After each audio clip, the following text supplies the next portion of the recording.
saying? Yeah, we'll see. Okay. So, I'm too pretty for you guys anyway. I'm too beautiful. So, I'm too beautiful for that. Are you really? Are you too beautiful? Can't help it. Yeah, I got it. Yeah, exactly. So, yeah, that's a good one. So, 1 sec here.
I'm good. I'm good. I'm good. I'm good. I'm good. You're good. We're good. We're all good. Good evening, guys. Welcome to another Gabbin at Lurks Peaks Haven number 16. We're having a little. We only got Bill's sound. We're having a little technical difficulty, which we can't figure out. So we have a spinning wheel like we did with Will the other day. Unbeknownst why, none of us have any ideas why that is. And Then is on. There you go. Hey, hey, Then. It's good to see you, man. Sorry we missed you on Thursday, but we're back rocking and rolling now. We got some fun stuff coming up.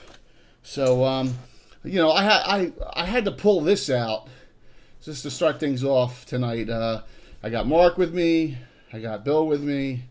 And I got Bill's pictures, for some reasons, not happening, but hopefully it'll clear up or whatever. I pulled this out because I couldn't remember the name of the King of the Frost Barbarians that Ro was married to. And I looked it up, and it's not in there. So I'm like, oh, crap. So I'm thinking that we made it up. Hungry? Yeah, Hungry. I think we made that up, though. I don't think that was... Yeah. Was it in that, or was it in the information with all the Battle of the War in 10? In what?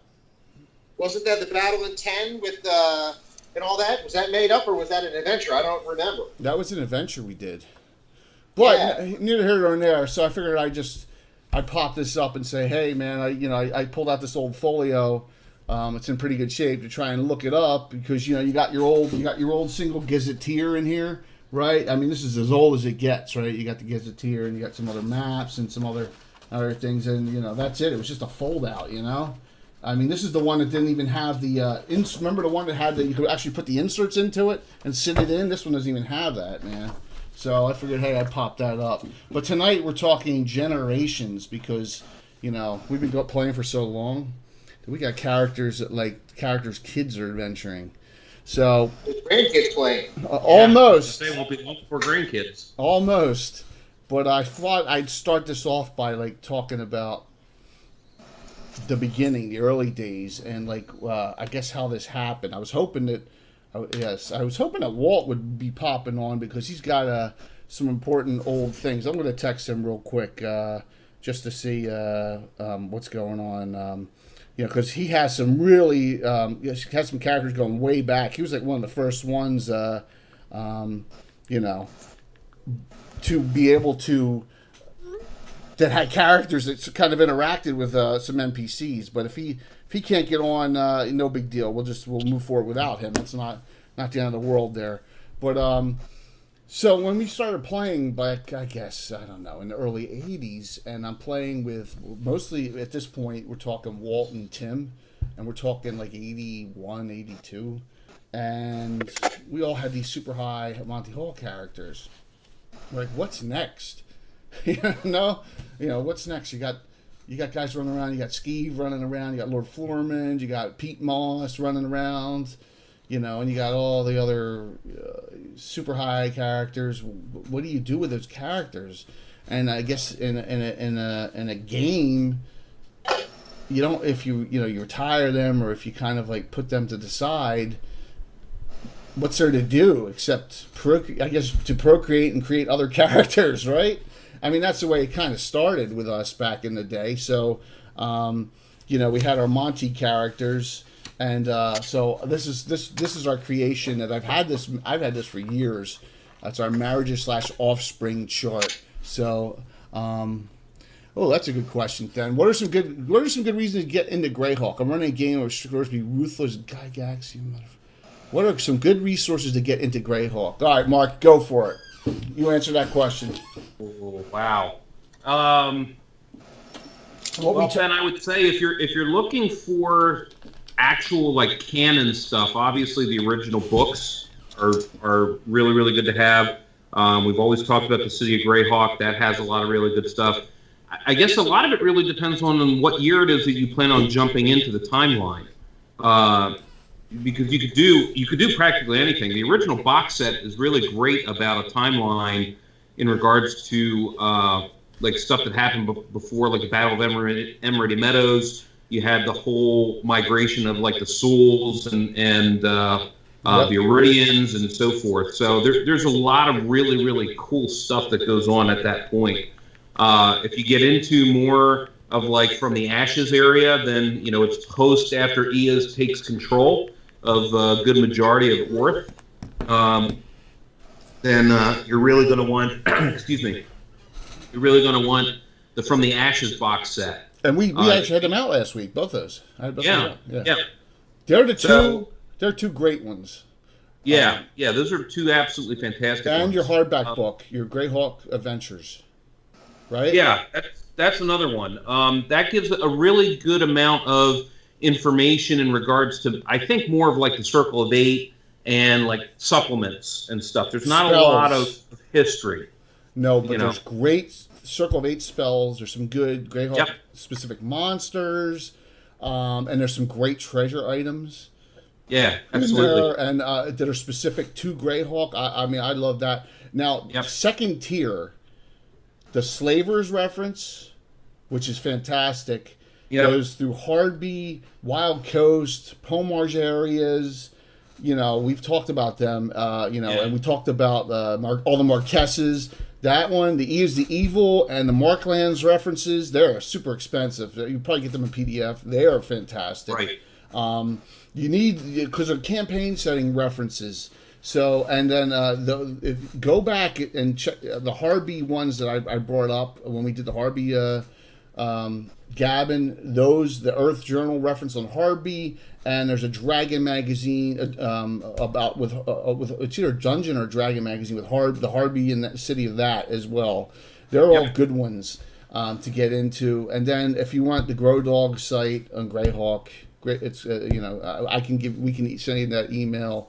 Because we're gonna email you what numbers you're gonna be in the raffle anyway on Thursday night at some point. So for that 30-sided die roll. So, there's a lot. I'd say if you're looking for any like true adventures to get in, then I think the initial Keep on the Borderlands, if you can do that one, that's a fantastic one. An all-time classic. The other one that I really, really like, especially if you're going to start off with like first level characters, I don't think you can ever go wrong with the Temple of Elemental Evil. There's a lot of canon stuff that goes on with that. It introduces a lot, like right in the center of everything that's going on. But you can't miss. It's great. I would save it. You don't want to mess that up. So seriously, I would start with the Saltmarsh series myself. After you get them into the end of the first, the second. Keeping on Borderlands is great. L1, The Secret of Bone Hill, and then the Assassin's Notch. You can put them almost anywhere. They're great. But I like Saltmarsh myself. I guess it also depends on where in the world of Orth it is that you want to have everything at. Because if you do if you do the L series, it's out in the Lindor Isle, so you're like way on the east side of the world, aren't you? Put it in the Shield lands. Yeah, I understand, but my point is if you're trying to stay, to canon, that's where I hate Leonard Lukowski's not listening right now. I tell him that I'm not that stupid. So, did you see what he put about the pictures? All you need is an HO train running through there. Yeah. I laughed my ass off. I don't know. Yeah, I thought that was pretty he's like hysterical. Mr. Negative, yeah. So and you'll see on the Wednesday Night Prelude the pictures. If you haven't seen them on the sites, man, Bill helped me set that up, and we spent like 2 hours after our Greyhawk Kids session, a Saturday morning doing it, and it's cool, man. It's cool. So big. It is big. It's big. It's also on the front page of this when we're offline. I put a new picture up on the front line off page. So, it's there's a lot of cool things. Yeah, there's Jeff. Hey Jeff. So I texted him. I saw him online, but not. I'm sorry. I'm an MF. And hey Jeff, thanks for another tier 2 subscription, man. Geez, you don't have to go that crazy, but we appreciate it. So, that gives you 6 points for Thursday. So. Yeah, thanks, Jeff. Really appreciate that, man. I'm excited about it. We'll talk about that at the end. But I am super stoked. I just, Mark needs to give me his character, so no, it's fine. Because I may allow some people to play 3. My camera's almost up. I may let some people play 3. I'm not sure yet. We'll see. Because Alan won't be around, so. So getting back, thanks for the question, Then. That was a great one because, you really need to know where to start. But reference-wise, all those references we said, and we can help you out, like paying to get your monk back. Hey, bribery works. It does. It works very well. So, we'll hopefully that'll happen shortly. And then maybe it'll happen on the first true broadcast next week from Monday. So, and that's all up. You're posted as well. Generations. So, what do you do with a 22nd level character or 20th level mage thief type character who has nothing better to do in his life but harass super high level people like Lord Page? So, Free. Is bribery cheating? Yes. Yes. It's No. Yes. It's not on that level of cheating. It's on that lower level of cheating, especially in a D&D game. So depends on who you bribe. Yeah, that's exactly it. If you're bribing Steve, Creative thinking. Yes. If you're bribing Steve, it's okay. So because so it's what can I say about what you got to do sometimes in the game? You got to do what you got to do. Yep. So to answer your question, Jay, there's in my opinion one of two things that you do. Okay. Hey, Sprocket, you either what's up? traumatize them. You what? Or you kill them off. And you ended up doing a little bit of both. A little bit of both. At one point or another. So everyone, Bill is on, but his pick is not coming up in Skype. We don't know why, so he's just spinning. So hopefully it may clear up. But he's there, and he's on and contributing tonight. So getting back to the main discussion, it's me, Tim, and Walt were in high school, and I'm like a freshman in high school. And it's how's that? What's that? Did it pop up? No, it didn't pop up. I'm just playing around with settings, trying to get. It's still spinning, and just let it go for now. I mean, Will's a couple weeks ago popped up like an hour in. Yeah. We so what do you do with this 22nd level character? You got to think of something. You can't fight. I mean, there's only so many things you can fight this time. I mean, this is the Monty Hall days. I mean, this is. Well, you already killed off the entire round table, so. Yeah, that was because everything's in that Dee Demigods book, and you're just like, oh, let's fight this, But so I had an NPC ranger, ascend to godhood. Well, maybe or serve your god, serve your deity, named Jolie, Joli, and she was just a throw-in 16th level ranger or whatever. So Walt's character, Pete Moss. And if you watch the Deal or No Deal thing, he's got one of his sons in that named Compost, and his other son's named Mulch. So it gets, it's kind of funny. So Pete Moss struck up a relationship, and if you notice, that's the second one right here. Pete Moss and Jolie, 2 children. And if you look at these birth dates, 591, we're in 635. And here's Mulch and Compost. So they're like one of the first. Yes, the Church of Michael Baton. I don't know if Michael Baton's ever going. I don't think Michael Baton will ever breed with anyone, but you never know. I mean, I He'll just never build his church either, because everyone's going to burn it down. Yeah, I don't see that happening, but who knows? Maybe one day. But Michael is not your atypical social butterfly there when it comes to characters liking and I'm assuming he's heterosexual though, but you never know. So I think he's asexual. It's very who knows? He's just hated. Yep. So. Yes, how many bits would it take? It would for Michael Baton to have a relationship. It may take 100,000 bits. Right? Oh, are you kidding me? He's no. Oh, for Michael to give to Michael? For Michael? No, of course not. Yeah. Of course not. He walks around with a spell called Dictate. Remember? Yes, he does. He has Dictate, and that's I think it's 3rd level. So, I know we get off on a tangent, but that's okay. So. Basically, Walt was the first one that did a PC to an NPC relationship. And so when we're talking about in 82, this happened. Then the next group of adventures we had after the first generation, we had guys like I had Elijah Winchester. You had you have Randy and Railstone Gravis the first. Yep. And, yep. And Walt. The same Railstone I played today. Yeah, Walt had Britomart. Alan had Aragorn and right, and another I forget who the other character was.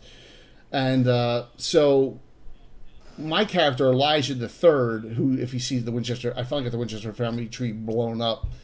He's like midway down on the left. He was, I tried forever to try and court Britomart to no avail. I mean, I got nowhere. So it was like a human male with an older gray elf female with 5 comeliness or whatever. And so reality set in with him real quick. So that wasn't a NPC joining of that one there. But, he certainly tried, and a lot of characters have attempted with Walt's character Britomart and have gotten nowhere. Yep. With that She's character. A lonely old spinster now. Well, yeah, it could end up like that. So no, because she's going to end up marrying a half ogre. No, I doubt that will happen. But you never know with the way our people, with him, he's such a wild card. He's not responding to his. Who knows where he is? He's not responding to his texts or anything like that. So. I just say this, that this was kind of a way that we figured out. Hey, let's get keep the storyline going by generationally having your next generation being your kids. Now the only problem with this is them growing up and time frame. You're not advancing the timeline 20 years. So this didn't happen right away. We had to wait a long time, and I can't even. I'm thinking. That in this time frame of Mulch being one of the first ones, not including the old Jittery Kids ones, because I had them go off like the Blue Wizards did in Middle Earth, off to do their own thing, and that was it. So I need a very long but narrow scroll. Yes, long made. Yes, the Winchester tree. This is only one section of the tree, so we'll discuss that shortly. It's not accurate though. Yeah, it is accurate. There's a blank spot on it. So, and also I'm missing David Gradavis too. Yep. But you had to do something, so we had other groups and stuff. I can't remember when there's Brian. Brian just hopped on to actually on the Skype, so he may be popping on. So, hey, it was, I don't know how long it was. It had to be. Was Mulch and Compost around when we came down to see you in '87? Probably talked about around that time. Okay, so it probably was. All right.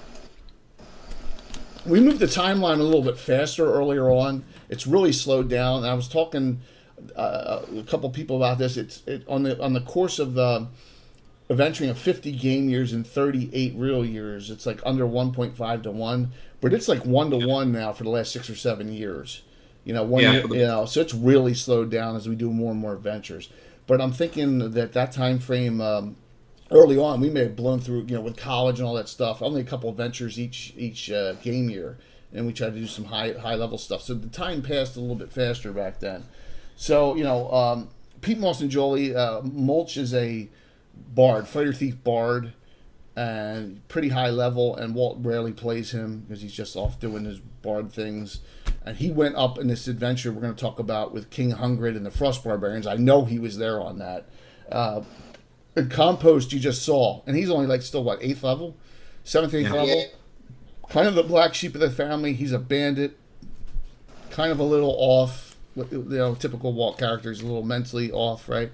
And but Galina's invited him out to for a dinner after the Deal or No Deal adventure that they went on.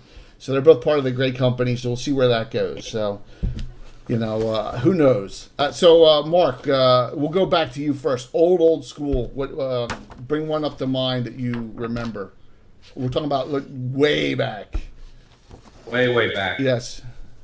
Okay, so I actually found this sheet. I was telling Jay about it just today because he didn't incorporate it on there. But at Battle of Outpost number 1, yeah, this is good. There was a really great battle that happened, and I don't remember how many started off with. 50 pikemen.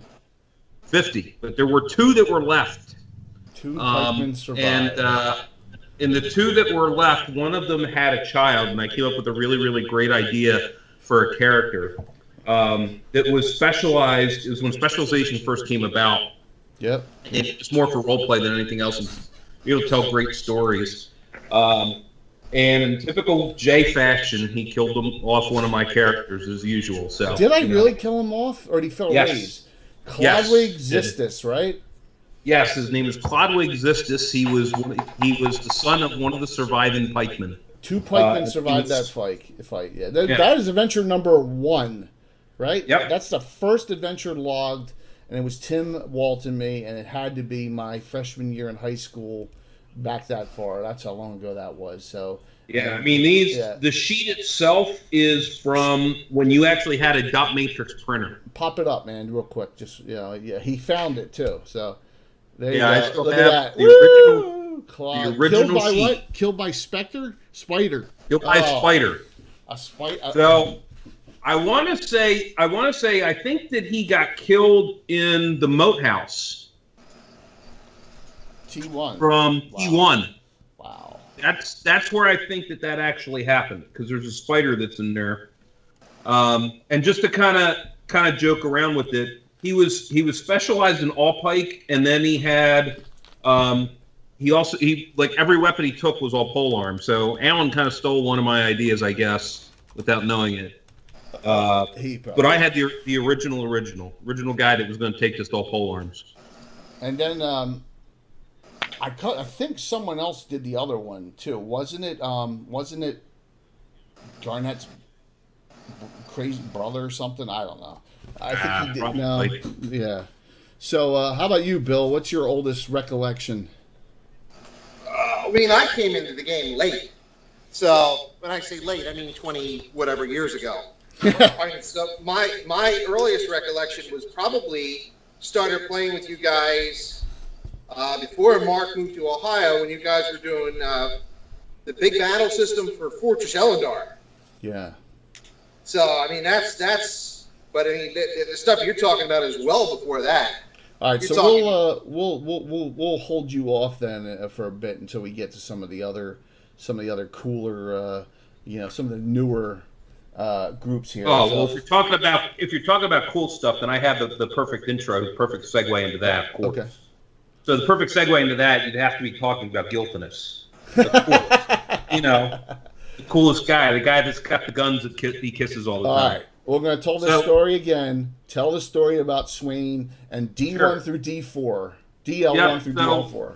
Yeah, so when we started playing, when I started playing again, when I was more like junior high and early high school, Jay found this really great set of modules. He says, "Oh man, this would be so cool to actually run." and we transported these characters. I think they started originally in the Moat House, or around there, just to run it. And I created my character Swain, and at the time, we were all into playing triple class characters an awful lot. He actually started off. It was part of the original Chaotic Neutral group. So. Yeah, that's true. Long story short is that I personally really fell in love with the whole Dragonlance story and loved it. Read all the initial books that came out with it, and Jay decided to bring everything back. And the one storyline I really took to was how Tanis and Lorana, kind of walked off into the sunset after the War of the Lance was over. And so to kind of throw a little bit of a wrinkle into it.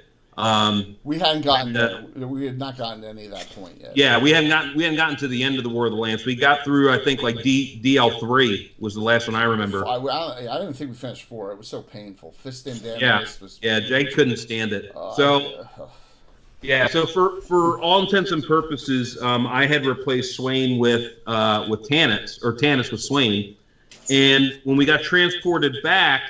He wanted to. He always wanted to go back, and I bugged Jay to no end about doing it. And he was like, "No, wouldn't do it." And somewhere along the line, I don't exactly remember when, but somewhere along the line, Swain ended up with a wish, and I figured out a way of doing it, and Jay allowed me to. So in the Underdark Arcana, there's a magic item which is called the Rod of Passage. And it was the only way that you could transport between different worlds at that time for different campaigns. So he made a wish that he had a Rod of Passage that was enough that was going to be able to get him back to Dragonlance, pick up Lorana, and come back. And so Jay finally relented and allowed it to happen, and made my life absolutely miserable with it because everybody either hit on Lorana or. Especially Wayne's characters. Yeah, especially Wayne's characters. Even Bill Reese was a little creepy with it. Yeah. And then effectively what happened was that Swain died the first time for good. And about that time they only had Alicia at that time. And she ended up, Lorana broke down and ended up using the entire Markham fortune to come back and have Swain resurrected. And then after that happened, they had Gilthanas, and Lorana was off on a separate adventure and got destroyed by green slime. Here's the funny thing that I just noticed on this. If you go down right here, okay, you got Swain, and I got 620 with a question mark because he's come back as clones, simulacrums of shades, and all. Yep. I have Lorana to see 603, but the third daughter, Amberalta, born 604. Okay, so this is the story behind that. Yes. So if you remember, when you brought back Swain the last time. Yes. At the very end of the adventure.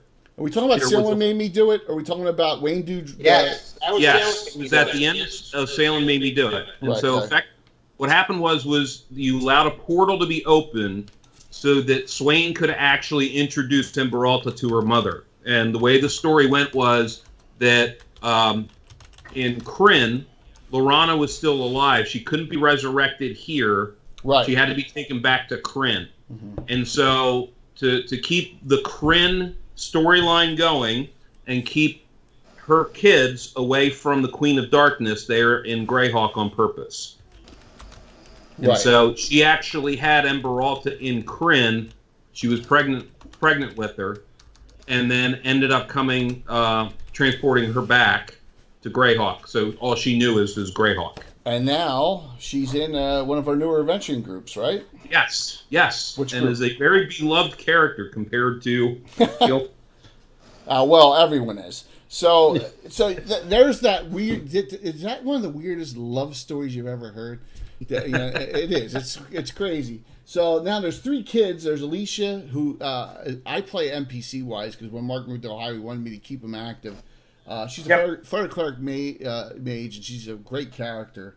Gilthanus, who's the most universally hated. He's a duelist NPC around because he's like kiss the guns. He's just arrogant.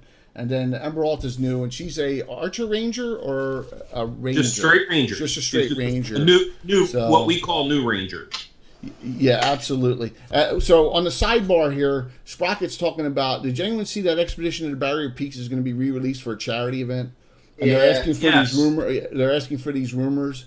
Yeah, so my rumor I did for that was natural predators are disappearing in the areas and they can't figure out why. Well, wolves in sheep's clothing are out in this, right?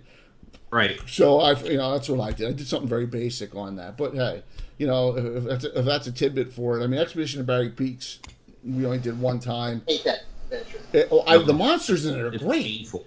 Come on, besides the Veggie Pygmies, Froggy Myth, Wolves in Sheep's Clothing, I'm missing a couple other real good ones.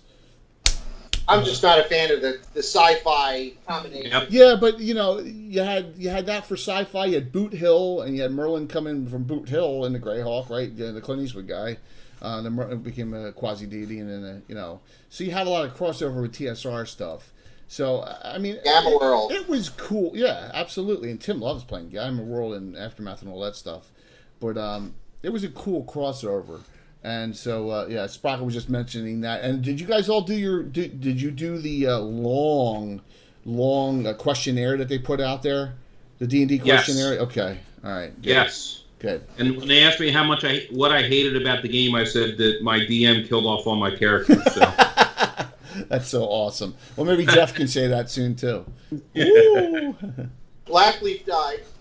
They killed Blackleaf. Yeah, they killed Fritz. So They killed Blackleaf.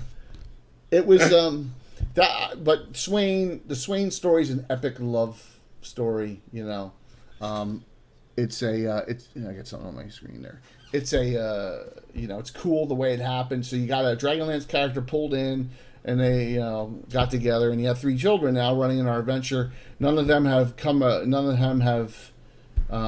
to the next generation, but who knows down the road you may see something. So Hilton probably has some out there. Well, no, I don't think so. I think he's probably sterile. So yeah, we would hope so. So let's see here. So.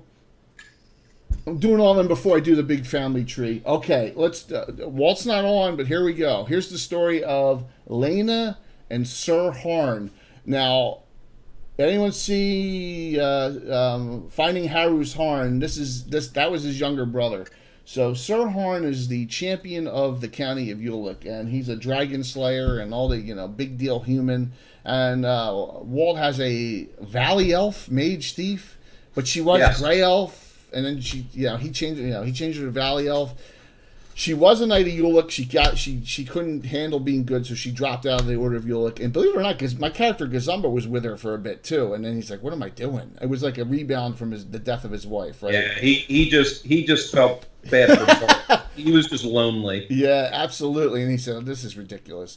So she at we had the Tringley Summer Festival in the Duchy of Ulick, and she hooked up with him there, and they had 2 children, and Ariana and Honorian, and Walt plays them now. They were born in 603. They're half-elves. My character, Theo Craxus, the Jester, calls them the Double Mint Twins. So, but they are in the Omega Patrol now, correct? Yeah, I believe so. They're in the Omega Patrol group now.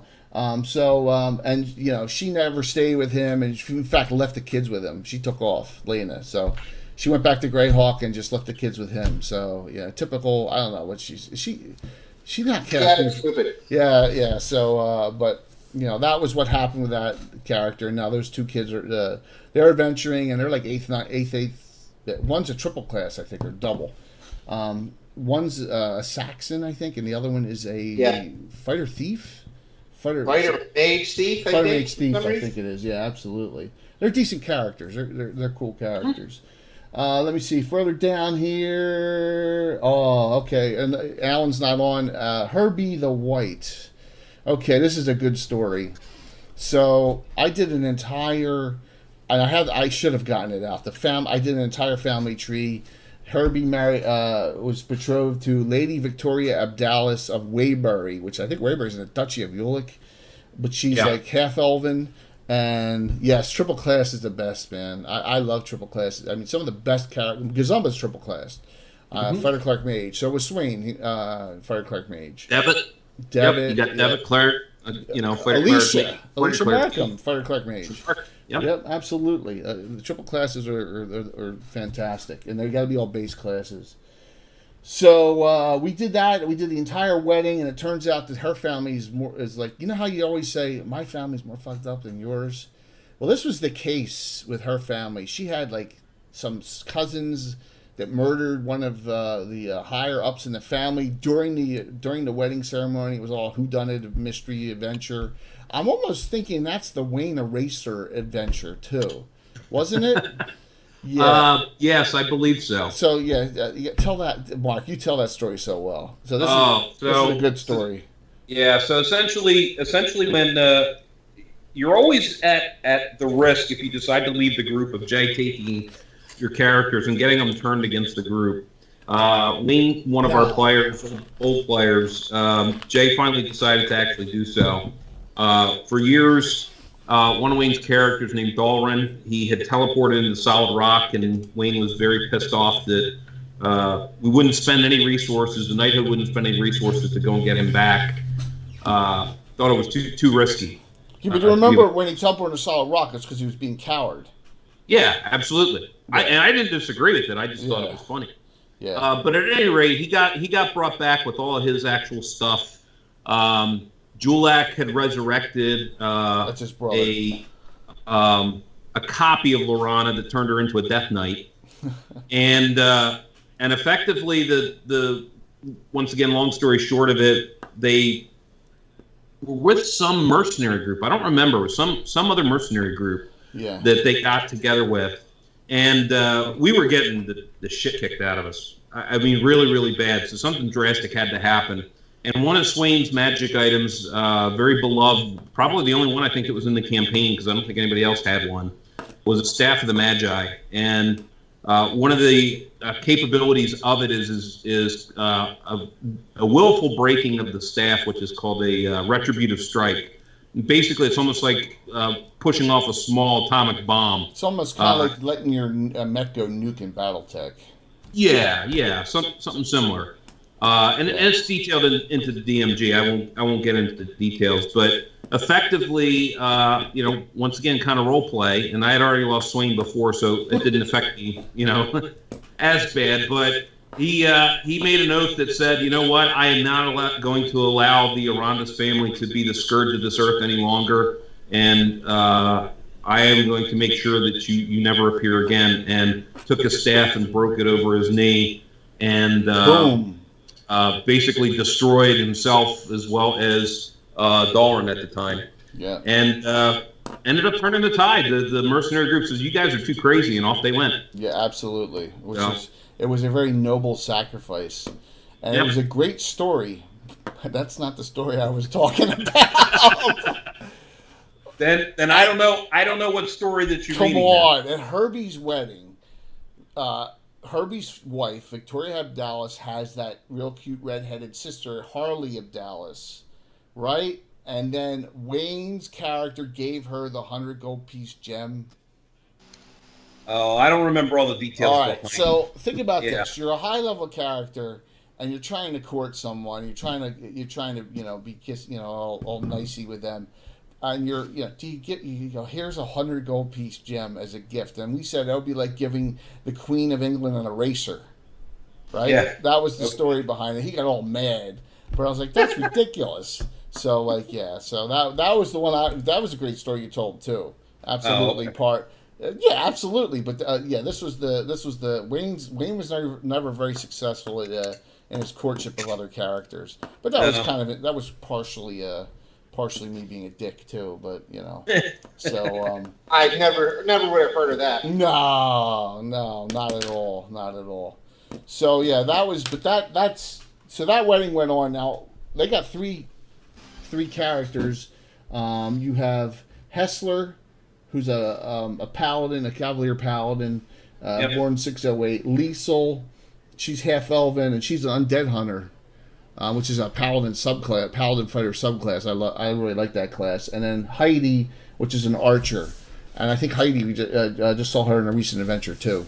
So they're all in an active adventuring group. So they have 3 children, and Herbie's Keep is down upstream from where Andrea's Keep is. It's going to happen Thursday night. So we were going to, if Alan was here, we were going to do Herbie's, but he's not here, so I'm not going to destroy his keep when he's not here. So, yes, you killed Alan when Alan wasn't there. That was different. He was at Paul Sixth, and I was. He deserved it. So, 22nd level priest, gone. I mean, Talisman of Ultimate Evil. There's really no save for it. It doesn't say there's a save, so yeah, yes. So I'm putting yes down. It's my privilege to do that.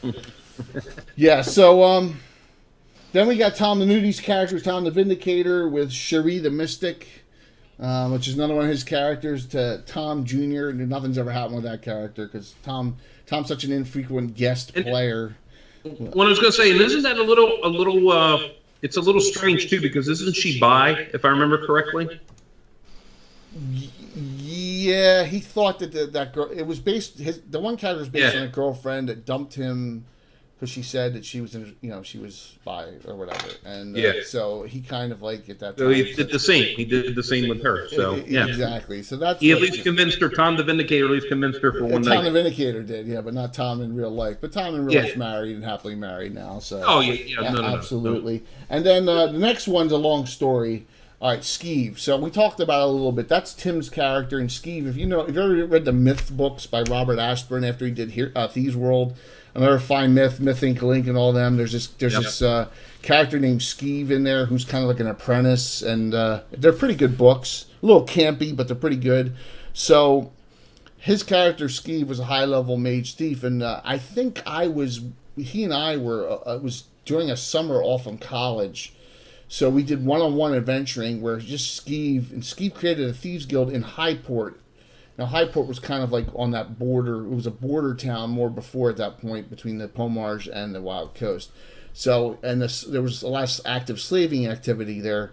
So he went undercover and he started forming a thieves guild.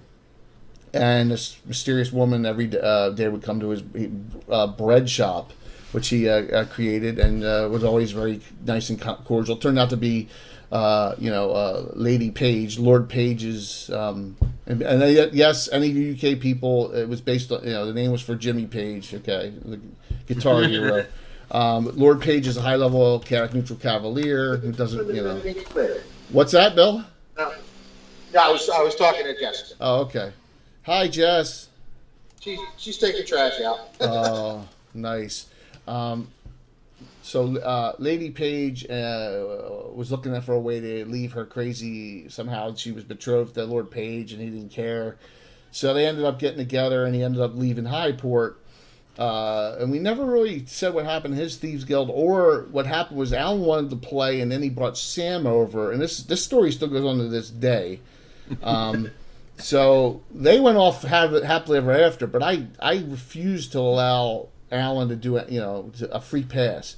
So Alan's character Sam, who's like a 18th level thief now, halfling, and also Leuven, which is Tim's halfling character, is always one level higher than whatever level Sam is. Say Sam's 17th, Leuven's 18th. It always works that way. He's always one level higher.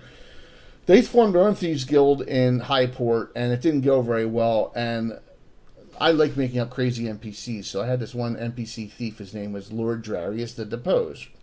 And Drarius the Deposed was a fallen cavalier. He lost all his lands because he was typical character neutral. He lost it gambling, he lost it carousing, womanizing, and he was destitute. So he dual classed a thief.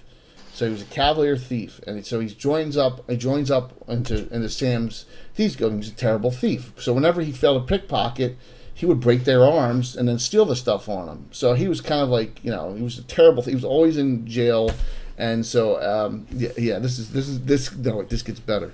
This is a coup de grace moment for me here. So an assassin was roaming around working for the slavers in Highport, and her name was, everyone just knew her as the bitch. She went around and she assassinated both Sam and Leuven and cut their things off and basically put them in their mouths and took off. And Skeeve found their bodies and had them, using wishes, had them brought back. And they both, like, we're getting the hell out of here. And they fled, and they left their thieves there and just left their guilds there. So, the guilds would break up. Well, Darius the Deposed never forgot that and has an animus towards Sam right to this day. So what he has done after all these years is he did everything he could to become the best thief possible. In our city in Altamira, he joined the Thieves Guild there and worked his way up. He's the guild master of the Thieves Guild in our main city, Altamira, where Sam has his establishment and all. And he has a long-term plan to seek revenge on Sam in the worst way possible. And he's done this first by one of Walt's characters, Boyd. He's a cleric illusionist. He's a deep gnome. He's neutral good. He had a bounty hunter put a helm of opposite alignment on him. Now he's neutral evil and doing all these bad things in town. So so that's part one, because that's one of Boyd and Sam have a joint business venture. So there's a lot of things going on there. There's actually 3 thieves guilds in Altamira now. One run by Lord Darius the Deposed. Doesn't allow any halflings, gnomes, or dwarves in the guild because he can't stand them because of Sam. So then there's another guild that's the original guild, and then there's the guild Spunk has come into town. So we're gonna have a big thing going on down the road. Probably when I'm 60 years old, that'll take place. But that's just a good story as to a little sidebar to the Lady Page Steve marriage. So yes, I can't wait. So any comments on that, Mark, Bill? No, I mean that's once again well before my time. Yep. And I will honestly say that it ended up being, like, if you told the story, it almost would be like the darkest Disney movie that you could imagine. It was set up almost pretty perfectly, like, this noble woman that comes and visits this bread shop every day and just takes pity on the poor bread maker and falls in love with them and so forth, and then has this crazy husband that 16th level is so intelligent and so brilliant with a final word sword. Gentlemen, make love. And even to tie in the story, didn't Lord Page kill Herbie like 3 times? No, that's Sir Twix. Oh, that's Sir Twix. That was okay. Sir Twix that killed Herbie 3 times. I must be confusing the figure for including the same night. The third and final time he killed Herbie was the night that Dalrin teleported into Solid Rock in Ohio. That was the third and final time he killed Herbie. Sir Twix, yes, in 3 straight adventures. That's why Herbie's got like a low, like a 10 or 11 con. He's done like 7 or 8 times or something like that crazy. But so now Tim's got 2 characters from this relationship. He's got Hugo. Now Hugo Stiglitz is named right from frickin' the Quentin Tarantino movie. Oh my Usual God. Suspect. No. No. The one with the Nazis in it and stuff, where the Americans go in and Glorious Bastards. Inglourious Bastards, yeah. And then Crystal Ion is the daughter. They both were in Harvey. Do you guys, anyone remember we discussed, I brought in that Sabrina was all missing. She was dating Hugo, and then someone like murdered her, tortured her, and murdered her, and put was called no all over her body recently. Yeah. That girl, that's Crystal right there. She's lawful good, but she's kind of got an insanity. So, yeah. You can't touch my brother. Yeah, exactly. And that's Tim. That was Tim's doing, not mine. So, I just played it out for you guys. So, and let's see. Let's go to the big one here. We'll start on the big one. So anyone online have any questions? Bill, Mark, got any other little sidebar stories you want to? Well, I was going to say, why don't we finish up since Alan isn't here because this is like the last one, which would be Zizix and Ambrel. Good. That's a good idea. That's absolutely a good idea. And then we'll get to the family tree. Zizix is a dual class archer mage, so he's very powerful. He's a human. He has an archer school in Altamira. His archers guard the wall, which is all the way around. His archer school is attached right to the wall. Ambrel, that was one of Alan's characters. Ambrel, which you've seen her, she's in the Iron Brigade now. She's a fighter mage. She is Carol, Emerald and Carol are relatives, distant relatives from the East, Gray Elves of Britomart. We talked about that in the Celine one. So and she has a fortified manor house in Altamira and a Magic Users Guild that they both jointly did. Well, they thought it would be a good idea to, start a family and on. So they have Zachary and Jensine. Now, here's the funny thing on these two. Who plays which one? I forget. Zachary's Waltz. Jensine is Alan. Now these two characters are in our newest group, right? These are in the Iron Fury. So yeah, they went all the way to Greyhawk. So Zachary is a Fireclark Mage, thief, something like that, and Jensine's a specialty priestess of Falcon. So she's the one who only can fight with daggers or longbow. So, yeah, they're each playing one of these two characters, but they, of course, typical of anyone in a Walt relationship, they're just not getting along. They divorced. So, yeah, you got it. And if you've ever seen Tim, and you've seen him on here a couple times, the looks of his face are sometimes priceless and worth just a picture to take. But I tried to get him on too tonight, but he was unavailable. So, so that they're recent characters, a brand new last group of characters, and they've been planning that out for a long time. So they're like in their 20s now. It takes a long time to grow these things, grow the kids up. So I think that's this thing keeps on falling because of my fan. Yeah, that's a good one, and it's great that we have some new. Yes, there he is. There's the Tim head. There he is. Mm-hmm. Absolutely. I would say that I really appreciate. Who's got the other relationship? Wait a minute, in that group, there's another brother sister, and that's you, right, Bill? From the Yeomanry. Yeah, Alan and I have a brother and a sister. Yes, and they're both Knights of Ulick. They're both Knights classes. Yes. And they're. And one's the one that fights with a rapier, right? Yeah, one's a finesse who wants to be the older sister was a finesse fighter who wants to be the tank. And that's Alan. And the other one's the reckless brother who likes to drink rum. Right, and they're in the same group as them. So we got two, but they're from the Yeomanry, and it's cool to have some sibling things. So we got two different crossovers between two different characters. One's Walt and Alan's, the other one's Alan's, and Bill's in the same group. So kind of cool. All right, so here it is. Finally got it out. All right, so the Winchester family tree. I'm going to go back a little bit here in time. If I bore any of you or any of you want to just shoot yourself in the head, please feel free. Okay? So, starting back in 79, I guess, 80, before I even got into high school, and this is before From the Ashes came out, this is before the City Greyhawk box set came out. We had a big war in the Sheldamar Valley with Keelan and the Sea Princes. And I had a couple characters. I actually had Elijah II. And if you look on this, Elijah II was the first one I had. And he was an NPC. And from that war, as you can see with some dates, you got Charles, the Tree of Charles Winchester, and that's all we need to know. I mean, if anyone knows MASH, you get the joke, right? Charles Emerson Winchester, David Ogden Steers, okay, you get it now. Yep. So a couple of them died. If you notice, Alphonse died in 580. That was during the Greyhawk, the war with the Sea Princes. Emerson II died in 581. That was the war with the Sea Princes.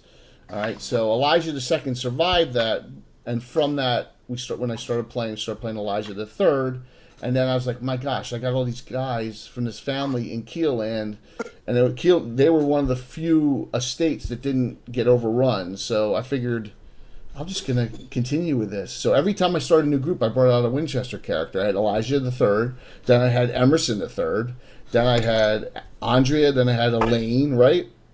Yep. Every new adventure group I had one. They were all paladins. Every single one was a Cavalier Paladin because Arthur Kane just came out with an 83 with a Cavalier Paladin. So they were all the same. They're all Cavalier Paladins. They got boring after a while. So Elaine dual classed, right, to a Paladin Mage.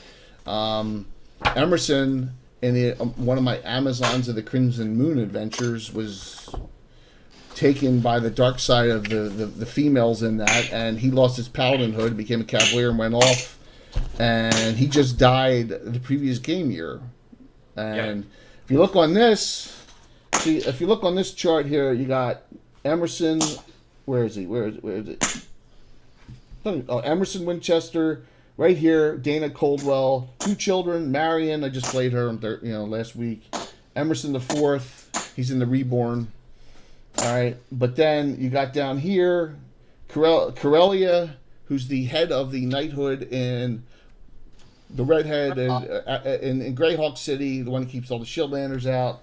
So he had an illegitimate child with her. Samanda, she's in the Omega Patrol. Jaina, Tessely, Emerson Winchester. One of Fenn's favorite characters, Joanna, is also an illegitimate child of Emerson Winchester. So there you go.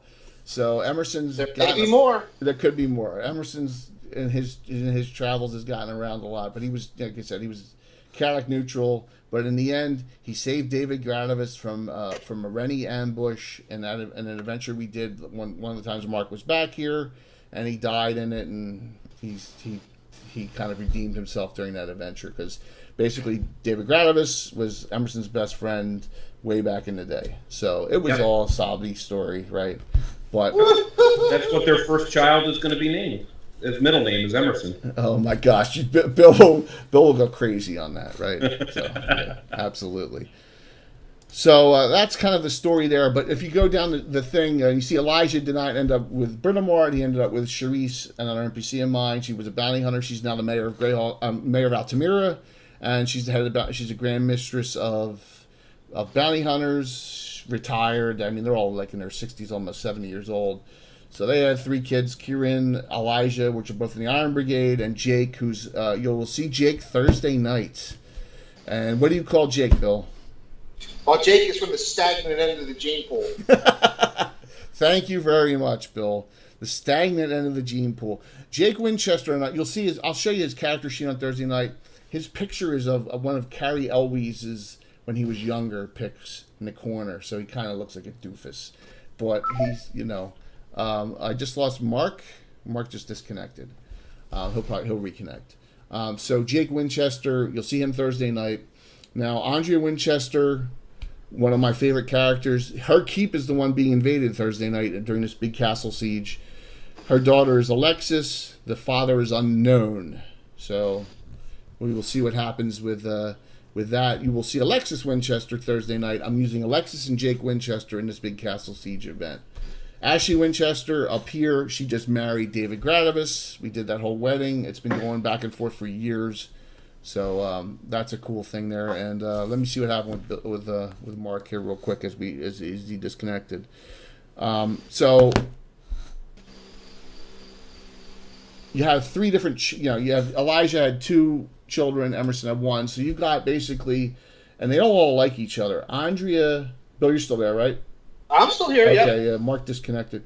Andrea and Elaine Winchester do not like each other at all. And it's kind of like a second. Is that second or third cousin?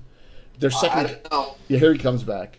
They're all right. They don't like each other at all. So, and they're both in the Order of Ulick. They're both Knights of Ulick.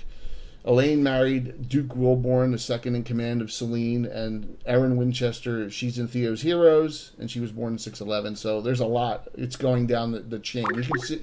Here he comes. He's coming back on. That was bizarre. Very, very strange. Don't know what happened there. Yep. Sorry about that, guys, but yeah. You all right? I'm trying to get your pick back up.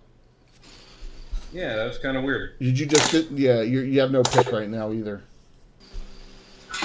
Bizarre. We're having bizarre things happen tonight in Skype, guys. I think these older versions of Skype, they're trying to really, screw with them. So you have Emerson has Marion and Emerson the Fourth. Emerson the Fourth is in the Reborn, and then so the next generation of character has been born. The first one, and everyone knows about that. That is the NPC Kieran in the Iron Brigade, and Bill's character Marcus, the Paladin, have had a child, and we'll see what happens with that, because it was born a year ago, hasn't been named. We don't even know if it's male or female. We know nothing about it right now because Emerson Kimara. It's easy. Emerson Kamara. Yeah. She would never name it. She would never name the kid Emerson. That's on the other side of the family. No. So Mark, no pick for you either. So we're pickless on our other people now. That's okay. Yeah. As long as you can hear me, that's the important thing. Okay, cool. So yeah, gender reveal. I don't. Yeah, we'll decide that. We shall see on that. But so that's like the actual. If you go down generationally wise, if you go back to Elijah II, that's like third generation of characters we've had. Now, if you look up top here on this tree, Elijah the First is still alive, and he was old when we started playing. He's 121 years old now, so he's like Bilbo old. You know what I mean? So yeah, he's old for a human. I don't even know if he can get up at this point, but he's still at the Winchester Estate in Keeland, and he's still ticking. What? Yeah, exactly. Yeah. That's old for a human. He kind of reminds me of the king from the Princess Bride. Yeah. What? Yeah. Kiss me. So there you get an idea of the characters. A little X means they're dead. So Elijah had a sister Erica. Mark, she actually died from a Jabberwock. I remember that. And Emerson's dead, but the whole bottom row, and so there's still a lot of people left alive in that. But we're going to continue onward with it. So we'll see where it goes. But like I'm saying, if you're having a kid now, I mean, I'll be 80 years old by the time these kids are being played. So, but who knows? So some other ones I wanted to bring up, but Walt's not on again. Yeah, when you say get up, exactly. Anyone ever watch wrestling? Okay, so there was a guy named Big John Studd. So he was a Great Kingdom warrior. He fought with it. This is really Monty Hall days. He fought with a two-handed sword in each hand. Two of Walt's characters, Rowena and Vosh, are daughters of his. I thought there was a son too. It's not yours. It's not your guy. You're just Saxon, is it? Steyer. Steyer. It is Steyer. That's what I thought. It's probably a grandson. Probably a grandson at this point. That's what I thought. That's what I thought. So I'm gonna put Steyer with a question mark on my notes here. I couldn't remember if we did it that way or not. But 100, we had an adventure up in the barbarian lands, and Walt's character Roe actually married the king of the Frost Barbarians, 100 at the time, and now these characters are adventuring, and they are in the Windborn, right? Is it the Windborn, or is it? And it's yeah. Windborn. What's his fighter's name? I can't remember for the life of me that fighter. I just call him the Prince. The Prince. You call him the Prince, right? But he's adventuring in the group, and he's got there's a Crusader with him and a barbarian character with him that Alan plays. Those two that are his friends. So, and if I was hoping Walt would be on to Arian Ralphson. That's it. And I can write that down too. See, I am getting old, man. I can't remember this stuff. Arian Ralphson. So, good. Now I remember. Thank you, Mark, for that. Yep. So, some other ones. Alan has Garth Warmonger. He's a half-orc. Apparently, his father is a Finagler. I know he has two other characters. He has a full-blooded human character and a half-elf character, and all. So that Garth has two siblings, at least out there. But he's never really gone into the details on that. So that's his high-level half-orc fighter cleric in the knighthood. I have three Grey Elves, Jacia, Rael, and Chantel. They're all sisters, and they're all two of them are specialty priests of Solnar, Philandra. So any other ones you can think of, Mark? Yeah, I have my two that are actually in the Reborn, Illithiri and Melzar. Yes, Dark Elves. They're also Dark Elf brother and sister. Absolutely. Dark Elf brother and sister. Yeah, Illithiri is actually back together with Emerson Winchester the Fourth. That's true. That's absolutely true. They were apart for a while, but Emerson has a soft spot for Illithiri, and yes, you might have to do an announcement soon. Maybe. But then again, people are going to say that we're merging up our characters too many times now. You know, because you guys all everyone watched Deal or No Deal and how sickening it was with Copus and Heather. So you get to, yeah, so Well, they have a very special kind of love. Exactly. The kind that makes Bill sick. A very sappy love. Yeah. It's vomitous. It is vomitous, absolutely. Hey Jeff, thanks, man. See you in a couple days. So I'll say is this: it's been a cool way to really develop the campaign and really breathe life into it, because you're expanding your characters, you're having your groups. There's stories to be told. There's generational things so that you can look back and you have the parents have something to give to the, whether it's land or whether it's a title or whether it's monetary. Monetary. Yeah, They can't give anything to their kids, though. That's part of it. They can't give anything to their kids as far as role playing in the adventuring groups are. But they can say that when upon our death, you're going to be inheriting the land or inheriting the keep. Yeah. You're not giving them magic items. You're not giving them armor, none of that stuff, because it would be balancing. But we're talking about in the role play world, yes, Yep. So exactly. Well, here's the fun. Then this is funny. So Alan's got a cat. Go ahead, Bill. Tell him. He just said talking about Romeo Juliet style gruesome death. Go talk. Yeah. Well, we have a character. Alan has a dark elf named Joanna, and I have a deep gnome named Moreau, which is just Romeo mixed up, and they are in a deep, sweet, passionate relationship. Yes, it's nothing a deep like gnome. A deep gnome banging a dark elf. Yes, absolutely. And Moreau is Romeo mixed up, so you got Romeo and Juliet together. Kind of, that's a really hysterical thing. And they are in the Omega Patrol as well, right? Yes, they are. Yes, they are. They're in the Omega Patrol as well. That group did the Temple of Elemental Evil when we did a return to it, and they did also the Durbanford campaign. So, and that group has some really cool characters in it. Yeah, foreplay involves a stepladder and a large nose, so think about that. Yeah, well, it's all right. Absolutely. He knows how to take care of his lady. Yes, so that's another one. As far as some other siblings go, we have Kaylin Norbalos. She's my NPC, and she's the evil Alita Norbalos' younger sister. Wants to put an entire tsunami through through Hardby. Mark, do you got any other ones that I'm missing? I'm looking to see if I had forgotten any. We haven't brought out Michael Baton's brother yet, but no, we haven't. I know you're planning. Yeah, I know you're planning it though. So I know you're planning. That'll be hysterical. Absolutely. He will be very giving and friendly and happy. He's got to be like a special priest of Farley. Yeah. Yep. Very hippie-ish. That would be fun. Yeah. Come on over. That would be hysterical if it was that way. So yeah, I would say that the only thing that is potential is Gwendolyn and Garth I forgot about that. Are an item as well. Gwendolyn, she's old too. A human bard with Garth Warmonger, the half work. I forgot they were together. Just threw up a little.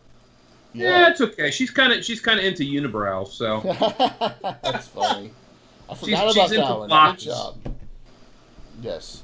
So it's a way to get your characters involved. That beyond just the hacking and the Absolutely. A lot of when you do an RP, in the city, or you do an RP sitting down at some kind of event or festival or whatever. That's where that can lead to. I think it's hysterical. I think it's just a fun way to keep the campaign going. Because you really I know a lot of campaigns, they play a character up until just that character through the whatever 10th, 12th level. Then they stop and they just say, well, you're successful. You go off to the sunset. You retire. I just don't see, I see that as why you want to keep those characters involved. That's how you build a whole campaign setting. If you just drop that character off and don't do anything with them, then what's the point, You want them those characters to still be active and interacting, and that's what we're trying to do with this whole thing. Yes, Michael Matan, that would be a great name. Absolutely. I did find one more that I believe is relevant here, but was not mentioned, and that comes from the Legion, and that's from John. You have Nori, Ori, and Dory. Dwarven clans, good one. Yes. And Fergus, they're all from the same clan. Yep. No, Fergus is a separate clan. So yeah, John, which is Tim's dad, has an entire Dwarven clan of characters from the Legion, all different classes. There's 4 of them, all brethren, and they all come from the what are the mountains outside? Caracas. Thank you, Caracas. So he's got those. John does some really interesting things with his character sometimes, and I wish he would get back in playing. I know he's had some serious health issues lately. He pulled out some real funny things occasionally, really funny things, and I wish he would come back and play if his health would allow it. So, and Jay, one other. I want to make sure maybe I'm just not reading it right. Do you have Kieran on there? Yeah, I do. I do have Kieran. I have Kieran up here. She's on the Winchester tree. Oh, that's right. She's under Elijah. Okay. Yes, okay. Yes. She's the oldest daughter. It goes Kieran, Elijah the Fourth, Jake. And then, Kieran and Marcus, are together now. She's a 12th level. She's 12th or 13th? 12th. 12th level monk. Extremely flexible. Marcus is 11th level paladin. And we'll see where that goes, but that's where we're talking about who's going to. And the other group you didn't talk a lot about, you mentioned them, was the Craxus family. Yes, and you got the Craxus family, which is a sub-family of the Selmlins and Selene. Harrison Craxus is a half-elf, and he was a bounty hunter. And then I had Richard Craxus, they called him Drippy.